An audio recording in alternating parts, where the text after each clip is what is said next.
जय हिंद। स्टडी बसेरा के नए वीडियो में आप सभी का हार्दिक स्वागत है। चैनल पर नए तो चैनल को सब्सक्राइब कर लीजिएगा। वीडियो अगर पसंद आता है तो वीडियो को लाइक और शेयर अपने स्टडी ग्रुप में अपने फ्रेंड रिलेटिव के साथ जरूर शेयर करते चलिएगा। चलिए आज का स्टडी पहले जीके कर हम लोग प्रैक्टिस कर लेते हैं। विश्व की सबसे गहरी नदी कांगो नदी है, जिसे कि जायरे नदी भी कहती है, अफ्रीका में स्थित है। कांगो नदी अफ्रीका की दूसरी सबसे लंबी नदी है। कांगो दुनिया अफ्रीका की दूसरी सबसे लंबी नदी। पहली नदी कौन सी है सबसे लंबी? तो नील हो जाएगा, क्योंकि दुनिया की भी है सबसे लंबी नदी नील ही है। कांगो नदी विषुवत रेखा को 2 बार काटती है। यूरोप की सबसे लंबी नदी वोल्गा नदी है। वोल्गा नदी कैस्पियन सागर में गिरती है। यूरोप की दूसरी सबसे लंबी नदी डेन्यूब नदी है।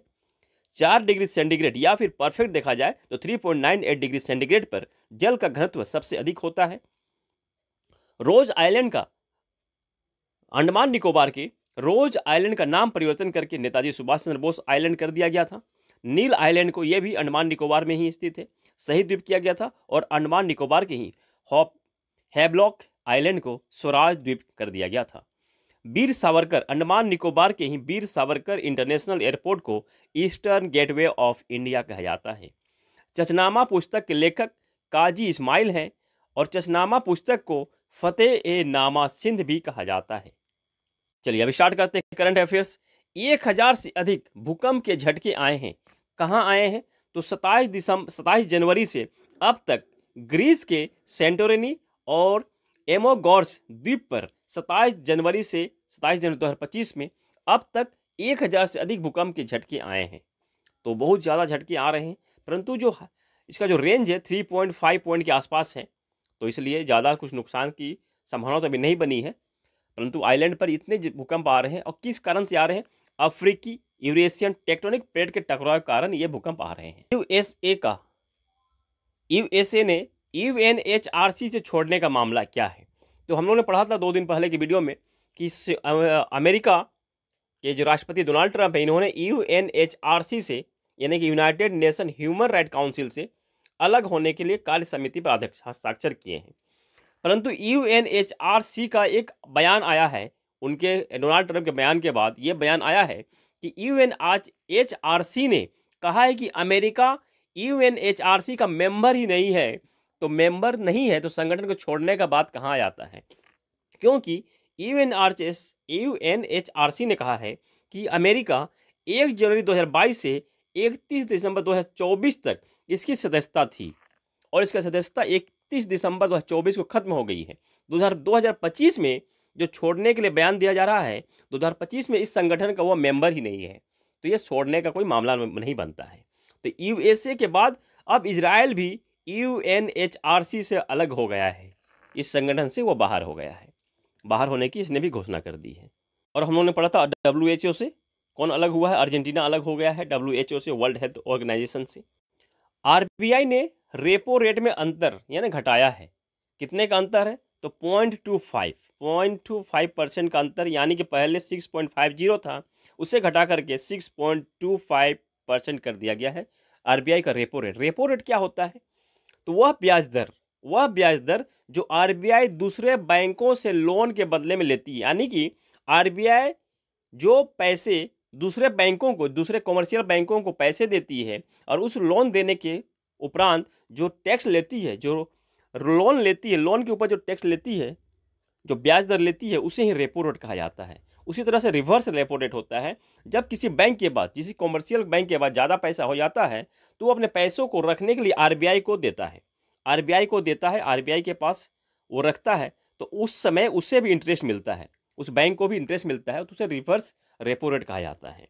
तो आरबीआई के गवर्नर अभी कौन है वर्तमान में? 26 गवर्नर है, संजय मल्होत्रा है। आरबीआई की स्थापना 1 अप्रैल 1945 में हिल्टन यंग कमीशन की सिफारिश पर हुई थी, जिसे रॉयल कमीशन भी कहा जाता है। 1934 में अधिनियम के तहत किया गया था।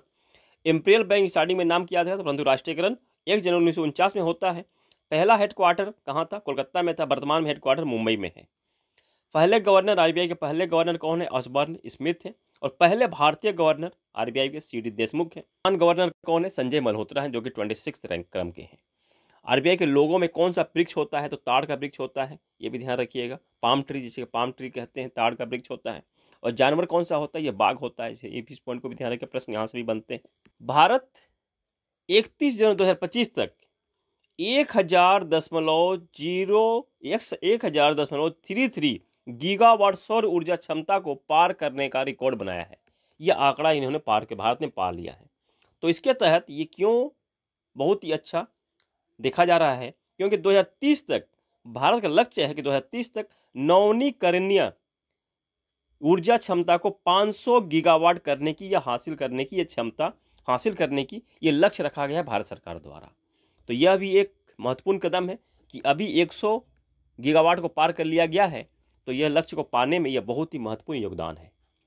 प्रश्न यहाँ से बन सकता है कि जनवरी 2025 तक भारत ने कितने क्षमता तक सौर ऊर्जा, कितने गीगावाट क्षमता तक सौर ऊर्जा को पार कर लिया है? तो 100 ऊर्जा पार कर लिया है, ये ध्यान रखिएगा। 30वां सूरजकुंड मेला। सूरजकुंड मेला का आयोजन कहाँ होता है? सूरजकुंड मेला या फिर सूरजकुंड अंतर्राष्ट्रीय शिल्प मेला का आयोजन फरीदाबाद हरियाणा में आयोजन किया जाता है, जिसका कि आयोजन 7 फरवरी से 23 फरवरी 2025 में आयोजन किया जा रहा है। थीम स्टेट किसे बनाया गया? थीम स्टेट ओडिशा और मध्य प्रदेश को रखा गया है। WHO द्वारा विश्व फार्माकोपिया अंतर्राष्ट्रीय बैठक कहाँ आयोजन की गई है? न्यू दिल्ली, भारत में की गई है। 5 फरवरी से 7 फरवरी 2025 में इसका आयोजन किया गया है। उद्घाटन किसने किया है? उद्घाटन केंद्रीय स्वास्थ्य और परिवार कल्याण मंत्री, परिवार कल्याण राज्य मंत्री अनुप्रिया पटेल ने की है। तो स्वास्थ्य मंत्री कौन है? केंद्रीय स्वास्थ्य मंत्री कौन है? JP नड्डा, जगत प्रकाश नड्डा हैं जे स्वास्थ्य मंत्री, परंतु स्वास्थ्य राज्य मंत्री कौन है? अनुप्रिया पटेल है। बहुत ही इंपॉर्टेंट प्रश्न है यह।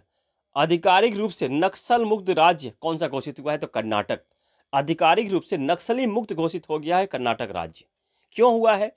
क्योंकि यहाँ का आखिरी जो नक्सली था कोतेहुंडा रविंदर ने सरेंडर कर दिया। इसके बाद कर्नाटक का नक्सली मुक्त राज्य घोषित हो गया है। और यह एक महत्वपूर्ण कदम है कि 2026 तक भारत का लक्ष्य है, 2026 को भारत के सभी राज्यों को, यानी कि भारत को नक्सली मुक्त करना, यह लक्ष्य रखा गया है भारत को। तो यह कंप्लीट बहुत ही अच्छा कदम है। कर्नाटक का नक्सली मुक्त राज्य घोषित हो गया है 2025 में। कर्नाटक के मुख्यमंत्री कौन है? सिद्धरामैया। गवर्नर कौन है? थावर चंद गहलोत यहाँ के गवर्नर हैं कर्नाटक के। कर्नाटक द्विसदनीय है कि बाई कैमरल है। विधानसभा सीट 224 है यहाँ की विधानसभा सीट 224 है। विधान परिषद 75 है। विधान परिषद और विधानसभा दोनों ही ऐसे ही द्विसदनीय या बाई कैमरल कहते हैं। लोकसभा सीट 28 है कर्नाटक में, लोकसभा सीट 28 है और राज्यसभा सीट 12 है। राज्यसभा सीटों की संख्या कर्नाटक में 12 है। बहुत ही यूनिक और बहुत ही इंपॉर्टेंट प्रश्न है। चंद्रयान से चुनाव तक यह अब पहल किसने चलाया है? यह अभियान किसके द्वारा चलाया गया है? तो चुनाव आयोग द्वारा। कहाँ चलाया गया है? दिल्ली में चलाया गया है। दिल्ली में अभी चुनाव संपन्न हुए हैं, उसी समय चुनाव आयोग द्वारा चंद्रयान से चुनाव तक इस पहल को शुरुआत की गई थी। और यहाँ से दिल्ली में चुनाव संपन्न हो गए हैं। तो आप पार्टी जो की है आम आदमी पार्टी, उसने हार का सामना किया है। 22 सीटें आई है और बीजेपी 27 सालों बाद जबरदस्त बहुमत के साथ वापसी की है। 48 सीटों पर विजय बनी है। अच्छा, 48 सीटें विजय हासिल की है बीजेपी पार्टी ने, जिनमें कि महत्वपूर्ण नाम है केजरीवाल जो मुख्यमंत्री थे, वे हार गए अपनी सीट से। मनीष सिसोदिया वे भी हार गए हैं। मनीष सिसोदिया की सीट क्या था? जंगपुरा। ध्यान रखिएगा, जंगपुरा सीट थी। जंगपुरा। अवध ओझा सर जो पढ़ाते थे, IAS UPSC की तैयारी करवाते हैं, वे भी हार गए हैं। आप आदमी पार्टी से वो खड़े हुए थे। पटपड़गंज विधानसभा है, याद रखिएगा, पटपड़गंज। हो सकता है प्रश्न बन जाए अवध ओझा सर से। पटपड़गंज से विधानसभा से वो हार गए हैं। उनके सामने खड़े थे रविंद्र नेगी जो बीजेपी के प्रत्याशी थे। बीजेपी के प्रत्याशी रविंद्र नेगी ये विजेता बने हैं। और जंगपुरा से मनीष सिसोदिया हार गए हैं, विजेता बने हैं बीजेपी के तरविंदर सिंह मारवा ये विजेता बने हैं जंगपुरा सीट से। तो इंपॉर्टेंट सीटें हैं। केजरीवाल भी हार गए हैं, पूर्व मुख्यमंत्री हार गए हैं। और अतिशी जो अभी वर्तमान मुख्यमंत्री थी दिल्ली की, वो विजेता बनी है। जो किस विधानसभा सीट से? कालकाजी विधानसभा सीट से विजेता बनी है। दिल्ली में टोटल विधानसभा सीटें कितनी है? तो दोनों को प्लस कीजिएगा तो 70 हो जाएगा। 70 विधानसभा सीटें हैं दिल्ली में। इस पॉइंट को भी ध्यान रखिएगा, प्रश्न यहाँ से बन सकता है। बहुत इंपॉर्टेंट, बहुत जबरदस्त प्रश्न है, बहुत ही इंपॉर्टेंट स्टार मार्क वाला प्रश्न है। जोमेटो बोर्ड का नया नाम इटरनल हो गया है। ध्यान रखिएगा, जोमेटो ने अपना नाम परिवर्तन कर दिया है, नाम रखा है इटरनल। जोमेटो के CEO कौन है? दीपेंद्र गोयल है। बहुत इंपॉर्टेंट प्रश्न है, यहाँ से प्रश्न एग्जाम में आने वाले हैं। चलिए, ये रिवीजन वाली स्लाइड है, इस स्लाइड को भी रिवीजन कर लीजिएगा। ये एक स्लाइड है, इससे आप लोग रिवीजन कर लीजिएगा, स्क्रीनशॉट ले लीजिएगा। और ये स्लाइड हम लोगों ने कुछ दिन पहले पढ़ा था, इसको भी ध्यान रखिएगा। फोर्ट विलियम्स जो कलकत्ता में स्थित है, वेस्ट बंगाल में, इसका भी नाम परिवर्तन कर दिया, इसका नया नाम विजय दुर्ग रखा गया है। और यहाँ हम लोगों ने पढ़ा था बहुत कुछ दिन पहले कि पूर्वी भारत में पहला खगोलीय वेधशाला कहाँ खोला गया है? पुरुलिया, वेस्ट बंगाल के पुरुलिया जिला के गढ़ पंचकोट पंचेत पहाड़ी पर, गढ़ पंचेत के पंचकोट के पंचेत पहाड़ी पर खोला गया है। इसका नाम रखा गया है वैज्ञानिक सत्येंद्र नाथ बोस वेधशाला नाम रखा गया है। देश की 6वीं खगोलीय वेधशाला है। और भारत का पहला सफ़ेद भाग प्रजनन केंद्र कहाँ खोला गया है? तो रीवा जिला मध्य प्रदेश में खोला गया है। चंद्रिका टंडन त्रिवेणी एल्बम के लिए ग्रैमी पुरस्कार विजेता बनी है, भारतीय मूल की हैं। सबसे अधिक बार ग्रैमी पुरस्कार जीते विजेता कौन है? तो सितार वादक का पहला ग्रैमी पुरस्कार किन्हें दिया गया था? तो भारतीय विजेता कौन है? पंडित रविशंकर सितार वादक हैं।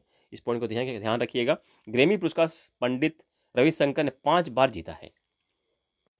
आशा करता हूँ सेशन पसंद आया। आज के लिए इतना ही, मिलते हैं नई वीडियो में, तब तक जय हिंद, स्वस्थ रहें, मस्त रहें, धन्यवाद, जय हिंद।